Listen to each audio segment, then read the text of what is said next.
What's poppin', everybody? Thank you yet again for tuning into the channel. I'm your boy Zaya, back again with another video. Social media platforms are on the screen, so be sure to follow me on any one of those. And with that being said, we are talking Nike IDs today, man. Before I get into the information that I recently got, man, I want to go ahead and explain Nike IDs really quickly, because there's always that one guy in the comments that doesn't necessarily know what Nike IDs are. If you log on to the Nike.com website, there is a section where you can go, and if you are using the templates they provide, the silhouettes they provide, and the colorways and material, then you can go ahead and design your own shoe. You put everything together, you submit it, you pay for it, and if you're patient enough to wait 8 weeks, then you become the proud owner of a shoe designed by you. So definitely a dope program. For me, for instance, I go to sneaker cons, as many as I could possibly go to.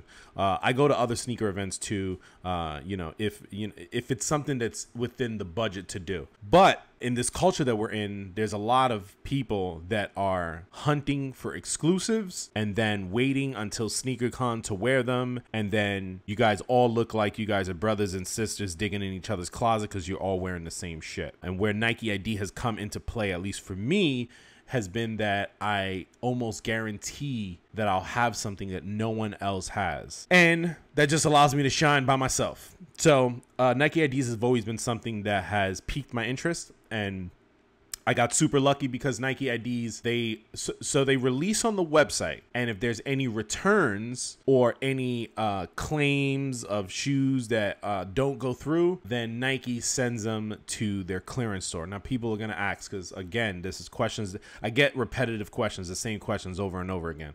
And one of the questions is, how is that? That's impossible. How are they sending it to Nike clearance? So this is the way it works, man. Put the shoe together and then you submit it. Now there's a few things that could happen. When you submit it, it immediately goes to production. A credit card payment can decline anytime, after you submit something, depending on the funds that you have available. So let's say 4 or 5 days down the line from when you originally submitted the order, it comes back that your credit card was declined, or they couldn't process the payment, or whatever the case may be. Nike doesn't necessarily stop the shoe from being made. Nike continues to go through the process of the shoe being made. Another one is some people order and they may not have the best computer, so the resolution is really bad on their computer versus someone else's. So, while you're seeing a specific colorway, you wait that 8 weeks, the shoe comes, and it's not the colorway you thought. It's a few shades off. You don't like it, you return it. What's Nike supposed to do with that? They're not exactly just going to destroy it. And they can't necessarily send it to a Foot Locker or even one of their own flagship or outlet stores to sell. The majority of the time, those shoes, they box them up and they send them to their clearance stores. Now, which clearance stores, I'm not 100% sure. The only thing that I'm sure about is that one of the clearance stores is down the block from me, and that is the Kissimmee location in Florida. Nike IDs have always been something that is just, for me, has been readily available. At the same time, when you log onto the site, you pay a premium price for the Nike ID. I'm not sure what the actual prices is. You'd have to actually refer to Nike.com for that, but it's up there. It's a pretty steep price, man. I know LeBron's go anywhere from like 180 and up. Any of the signature shoes and stuff like that. One of the dope parts of it going to clearance is that they mark them down. And for a long time, let's put it this way, before motherfuckers was even fucking with Nike IDs like that, them shits was $19.99. And I remember those times when people used to just walk by them and not pay them no mind. As time progressed, the sneaker culture was getting bigger. People are looking for more outlets to get shoes, looking for different types of shoes to try to stand out. I'm not sure if it's Nike or it's management. We spoke about this before. Some people have corrected me in saying that the managers don't choose to up prices on particular shoes. But then again, I've heard it from employees directly. I ain't gonna front. The last time an employee told me this was a few years ago. It's not like I've heard it anytime recently, but the employee told me that the manager was the one that was dictating the prices and not necessarily corporate. They were just sending emails and saying, hey, we think we could sell this for a higher price, and corporate is just going to agree with it. Now, again, I have a piece of information. Other people have corrected me.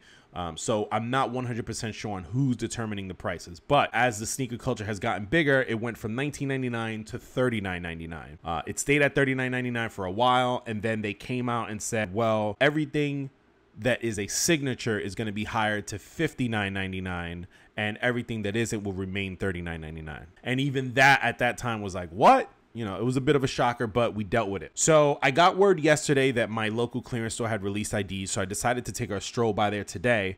And, you know, to my surprise, the price has changed again. And this time, it is the most ridiculous shit I've ever heard of. Number one, signature is supposed to mean LeBron, KD, Jordan. Those are signature sneakers. Air Max 95 is not a signature sneaker. If you are a manager and you want to make up your own rules, then yes, it can become a signature sneaker. You can do whatever you want. But let's be real. It's not a signature sneaker. So what has happened is that Nike has now upped the price of Nike IDs anywhere between $39.99 to $79.99. Today I seen an Air Max 1 that was just a dope summer colorway, nothing crazy, $79.99. I was completely in awe. The price hike, I understand that in time, businesses have to up the price to make up for whatever it is because companies have to make money. That is why they're in business. But making an ID $80, shit, you were barely getting rid of the shoes when they were $39.99. And the reason for that is that Nike IDs have taken a huge decline in the last few years. I remember when I used to be able to go in and buy 10, 20 IDs, and within 2 days, they all be gone. Nowadays, you would be surprised that Nike IDs are not moving for as much as they used to move. So it just baffled me that why would you now hike up the price when Nike IDs ain't even really popping like that no more? That's number one. Number two, Nike clearance has always been notorious for shoes being left over, them not being able to clear the entire rack and then lowering the price. So now I'm not sure if they're just trying to, you know, remember, there's a system in which how Nike works. Nike sends its shoes to Foot Locker. When Foot Locker can't sell them, they take them back at a discount. They send them to the outlet. They try to get you there at a price. When they can't get you there at a price, they send it to clearance. They lower the price. They get you there. So they've always had that sort of that structure where they try to get you at each point. And I'm not sure if the rise in price is to try to bait people into buying it high, and then later on, whatever's left over, they'll lower the price. But unfortunately, you know, I went today and, you know, I saw a few IDs that I would have normally purchased, and I totally turned my backs on them because I am not paying $80 for a Nike ID, man. That's just bullshit, man. It's the same product from 2 months ago. I'm sorry, but at this point in time, it does not make sense to raise the price for Nike IDs, man. They're not moving like they used to. It really made me think about what IDs I currently have. It really made me want to hold on to them maybe a little longer, since now I won't have as much ability to just get whatever IDs I want. And it kind of sucks, man. So definitely get in the comment box. Let me know what you think. Am I overreacting? Why is Nike doing this now? Like, I just don't understand why the shoe just doubled in price and nothing happened. You know what I'm saying? Like, and you don't get a box with it, you know, and a lot of people may not understand that concept. When you order it online, when you are the one that's making the shoe, you get a box. And even then, it's just a plain black box that says Nike ID on it. It doesn't have a size tag, nothing. It's just a plain box. When they ship it to the clearance stores, they ship it 25, 30 shoes inside of a box. So they don't send the actual boxes that go with the shoes. So it's not like you're getting anything extra to make up for the fact that now you want me to pay double for a product that you were barely getting me to pay $39.99 for. Like I said, man, they're not as popping as they used to be, man. A lot of people are, you know, aiming for the more exclusive stuff. And, you know, with the release calendar that Nike has created, Nike, Jordan brand, and even some of the other brands, it makes it almost impossible for people to even have money left over to purchase these other shoes because they're so stuck on purchasing what's on the release calendar. So I'm not sure, you know, and one of the managers asked me at that point, because he saw me looking at the shoe and he said, yo, you know, that's your style, bro. Like, you know, and the person knows me, you know, that's your style. You know, that's something you would buy. And when I looked, I said, but it's $80. And they said, yeah, you know, what do you think? And I'm like, it's not worth $80.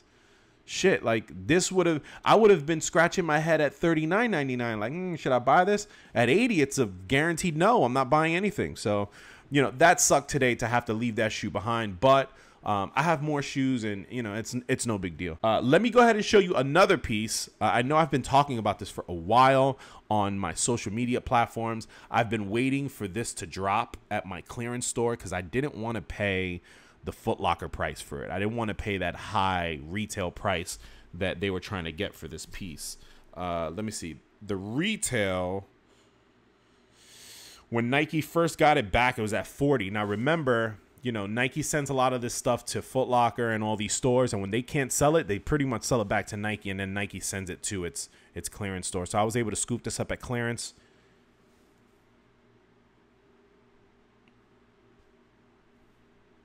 It's pretty fire, man. It has like that carpet feel on the lettering. And I paid $13.99. So this one will go into the collection. Like I said, I've been eyeballing these shirts as well as some shorts. The shorts have not come through yet, at least not in my size.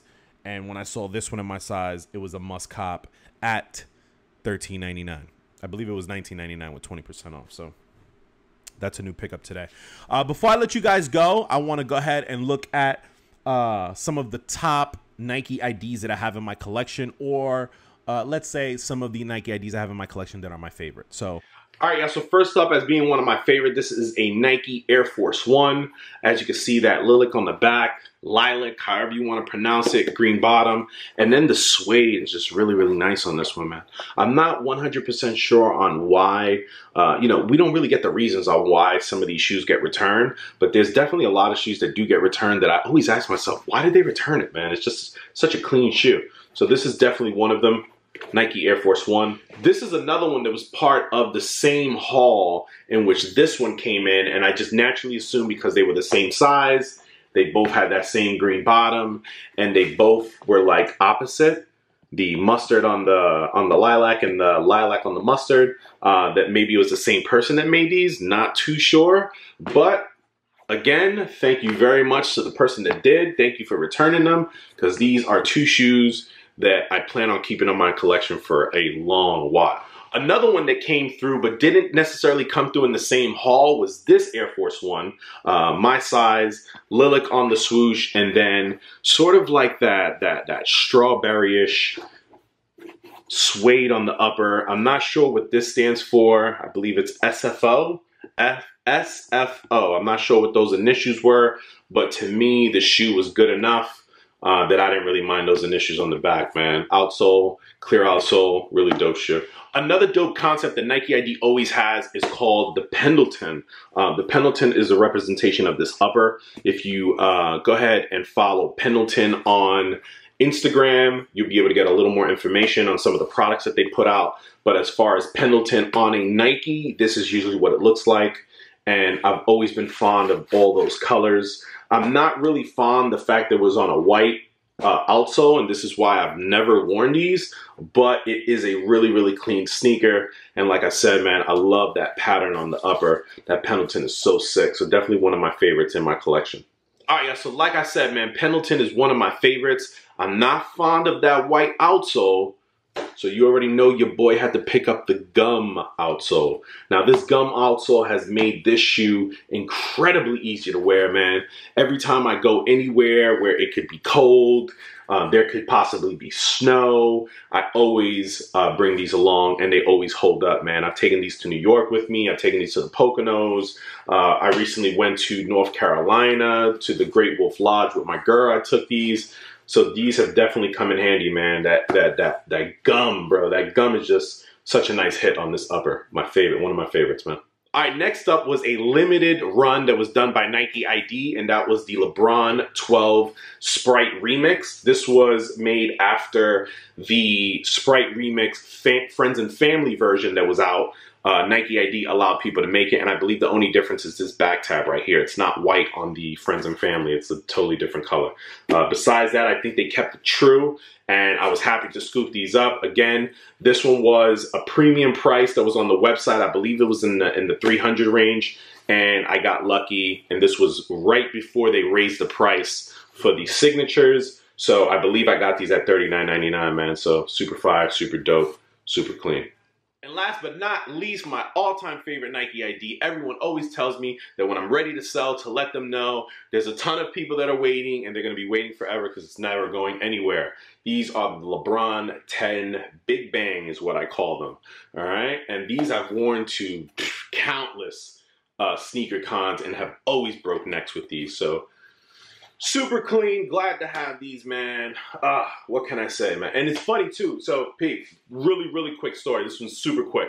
So I actually got these chasing the Sprite Remix. The Sprite Remix, they were telling me that they were supposed to drop at clearance. I remember there was a specific day. They said, yo, come, they have a few pairs. You just got to make sure you're in line. And I got in line, and the people before me that had got there before me were able to get Sprite Remixes, and I wasn't. But I ended up getting these. So they've been in my collection ever since. And I love them, man. What can I say, man? So those are some of my favorite Nike IDs. With that being said, go ahead and get in the comments. Let me know what you think. Am I wildin'? Am I doing too much? I was a little tight today when I seen the fucking the Air Max 1 for $79.99. I was just so angry, man. Like, come on, bro. Like, don't do this to me, man.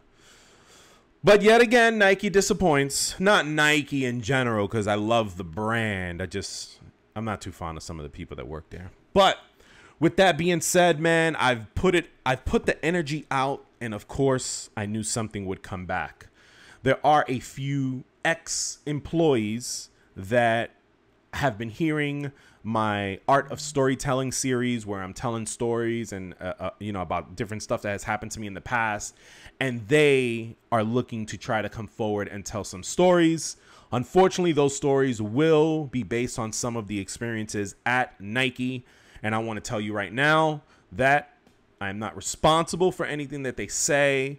Whatever they say doesn't necessarily I feel the same way.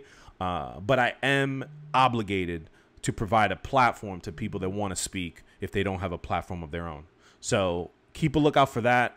Like I said, man, a few Nike employees, ex-employees, are looking to possibly reach out and talk about some stuff. So we'll see how that plays out, man. I'm still waiting to see how that goes down.